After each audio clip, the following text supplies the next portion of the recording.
Hello, I am Mark Archibald. I'm a pastor of spiritual formation from First Baptist Church. And this morning with me is Colleen and Adrian Gardner. And today we're going to talk about our churches that we are partnered with in Cuba. So Adrian, what has your experience been with Cuban churches prior to the whole experience of COVID-19? Thanks, Mark. So I work with Canadian Baptist Ministries as a team lead for church engagement. And what that means is my role is to help churches in Canada engage in meaningful relationships with our church partners all over the world. And one of those partners is the Fraternity of Baptist Churches in Cuba. I've had the privilege of visiting them several times, working with them around how to best engage churches in Canada in the programming they do. Most of my engagement has been with some people on the directiva, the executive, but planning for approximately 4 or 5 church visits a year, and also how that best fits into the ongoing church programming that they're doing. All right. And Colleen, tell us about your experience with churches in Cuba so far that we partner with. So I first started going to Cuba with First Baptist Lethbridge in 2016. And our church has now sent 5 groups down to Cuba to participate in their yearly assembly, which is a really cool and unique experience because other groups that go down to Cuba get to really focus in on one area of ministry, maybe a few churches that they meet with. But when our group goes, all the churches come to us. So all 42 churches in FBAC, the Fraternity of Baptist Churches in Cuba, send delegates to this assembly, and our team serves them, participates with them, and also has some time in and around the assembly to connect with individual churches and lots of people, lay leaders, ministers, young adults that are members and active in the churches. They have really welcomed us in. They, I would say, consider us family. They've told us as much. And it's been a real blessing for us to have that ongoing connection, that they look forward to the times they get to see us in person. And now that the internet is improved in Cuba, we're more able to carry on that relationship on an ongoing basis, which is pretty cool. Mm-hmm. That's good. Now, in terms of your past experience, you were going to have some other experience coming up this summer, like more developed out of that. Can you speak to that? So our family had been invited to go down and spend 10 weeks in Cuba. It was going to be last year. Then due to my illness, it was postponed to this year. Now due to the world's illness, it will be postponed again, unfortunately. But what we're looking forward to doing is spending some time just having more time to engage more deeply in conversation, finding out what's going on behind the scenes, how successful the programming and projects are that CBM has been involved in, supporting them in whatever ways that they feel is valuable. So whether that's direct hands-on help with summer camps or that kind of thing. But we also plan to do a lot of kind of information seeking, taking photo, video, talking with people about, in specific, how the relationship between Canadian Baptist Ministries and FBAC is helping in their communities, so that more people in Canada will have the opportunity to become part of that partnership. Okay, that's great. It's too bad that's been postponed yet again. I know. But at the same time, it's been really. And one of the things I've really been encouraged by, though, is that you continue to be such a strong advocate for the people of Cuba and for the Cuban churches. So when every church has its own flavor throughout the world, when you talk to other people about the Cuban church, what kind of things do you say about the Cuban church, what it's like, what your experience has been with it? How would you describe these churches and these people to someone else? So Colleen, how do you kind of advocate, or how do you describe the Cuban church to others around you? I was trying to think of an adjective that I hadn't used before, which is a challenge. But I think that the Cuban people in the churches are very eager. They're eager to learn. They're very, very well educated. The pastors especially, but also people within the church seek out opportunities for spiritual development, biblical learning. They're eager to participate. It's not like in our church, Mark, where you're up front and you ask for, participation from the congregation or someone to lead out spontaneously in prayer. And there's kind of that awkward silence. That wouldn't happen in Cuba. They're very just in their personalities, but also within their church are everyone is participating. Now they're a lot smaller churches, a lot of them, so that allows for more of that.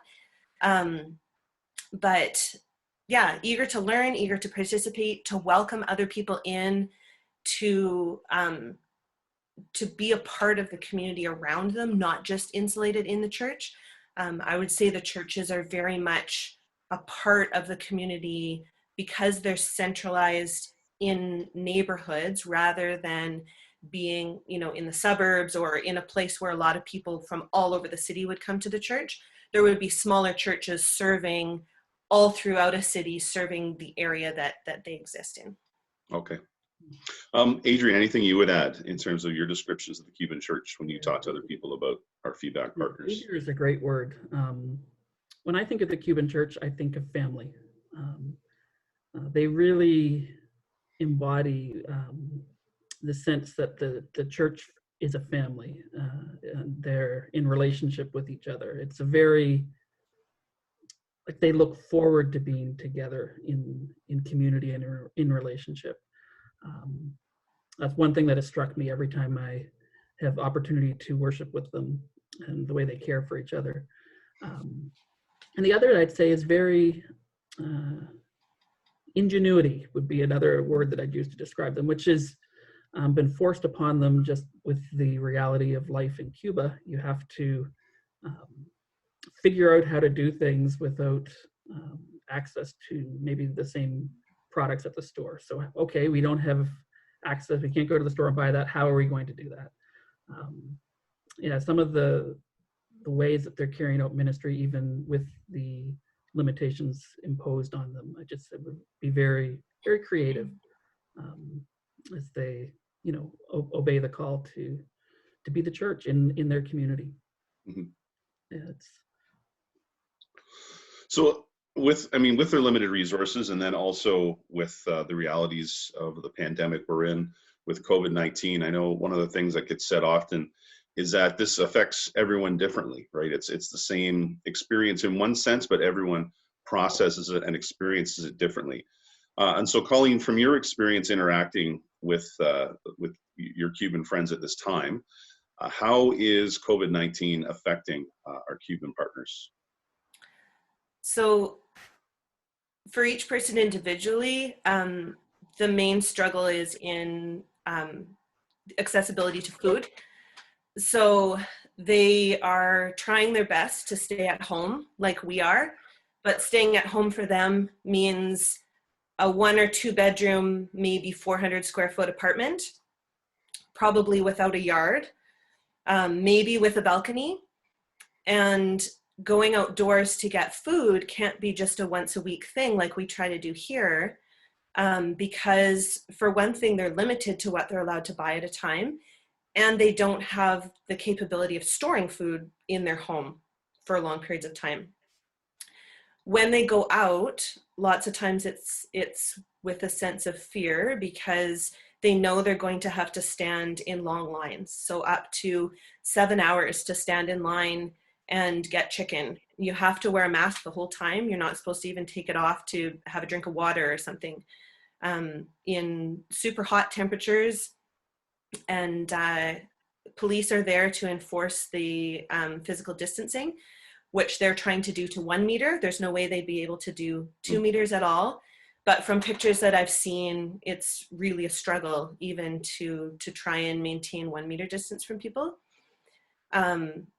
So that sense of trepidation, I think, in just going out and sourcing food is really all consuming. It seems to be the thing on the forefront of people's minds. So that's the biggest struggle that they're facing at this time.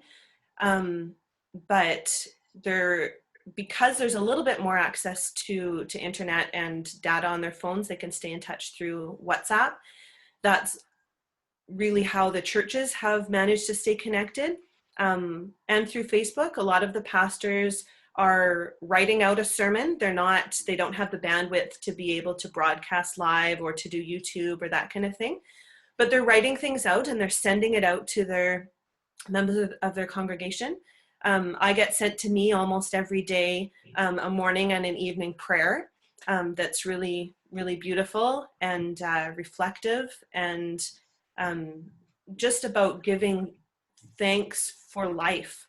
So there is a sense of hopefulness in that.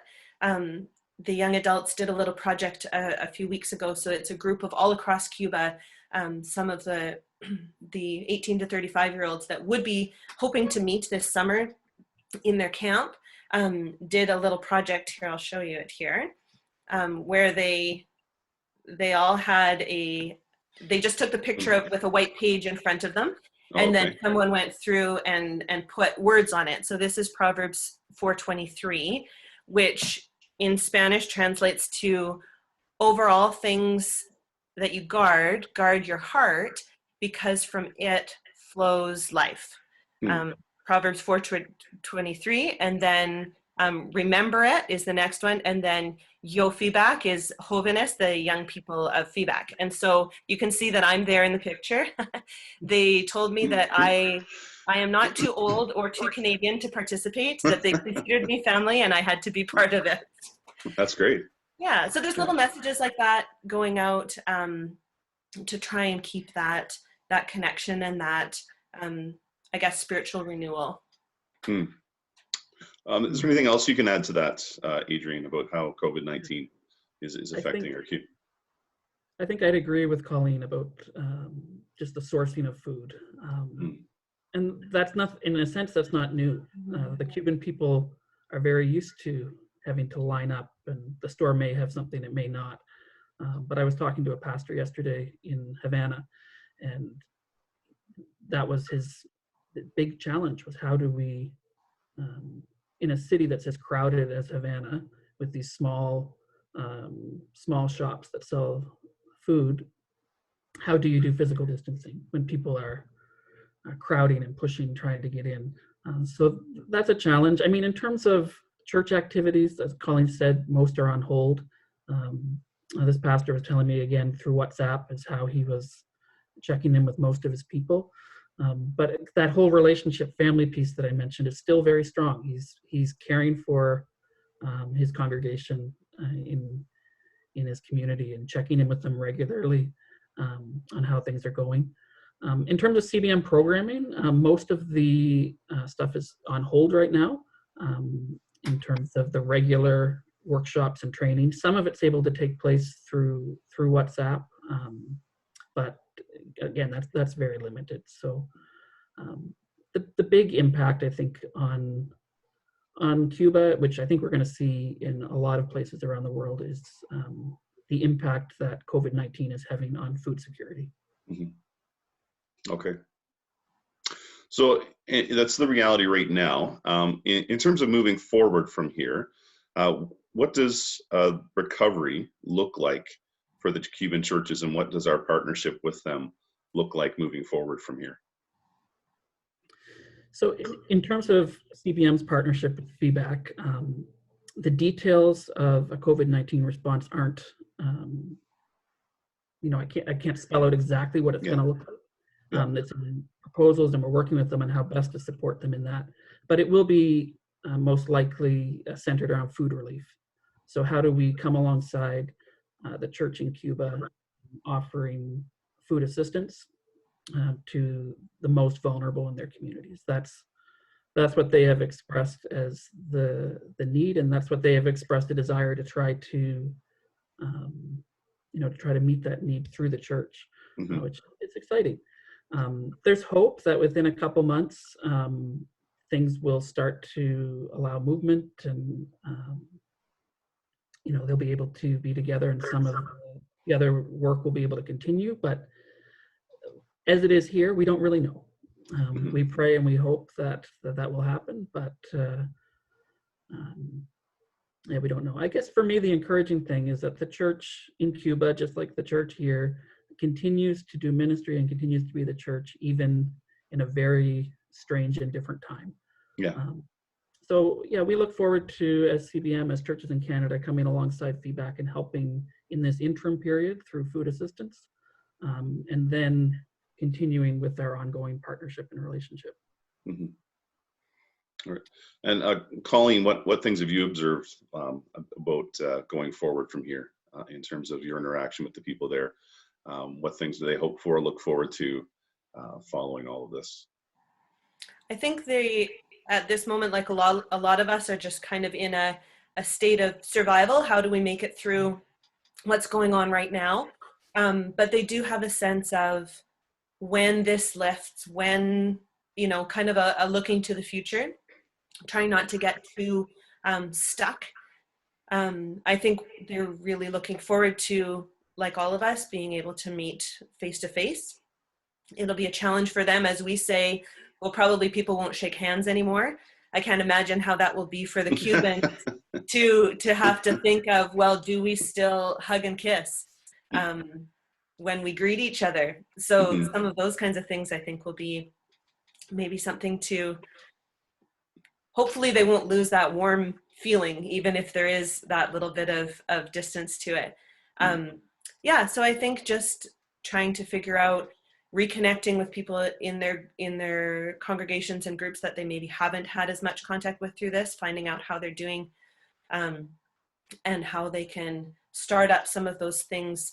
A lot of them are a source of fresh water to people in the community. So whether that's been able to continue, I'm not really sure. Some have still tried to provide meals to seniors and different things like that, even through this, the best they can. So I think looking forward to kind of getting out there and serving their neighbors again, like they were before. Yeah. Well, we definitely do keep feedback in the Cuban church in our prayers, and we're very mindful of them. I know Colleen has been a very exceptional advocate at our church for the Cuban church and for the Cuban people, and I know that her advocacy extends beyond that. And I know Adrian has done a very good job of connecting us with the Cuban church, and also connecting churches across Canada to churches throughout the world. And so we're really grateful for your time today. And if you want to find out more about Canadian Baptist Ministries, go to cbmin.org. I'm not sure there's any other places that that would be good to access other than the website, but you can find out all about the information of what we're doing in Cuba and around the world there. So thank you very much for your time this morning. Oh, thank you, and thank you, First Baptist, for your partnership. I appreciate it. Okay, thanks.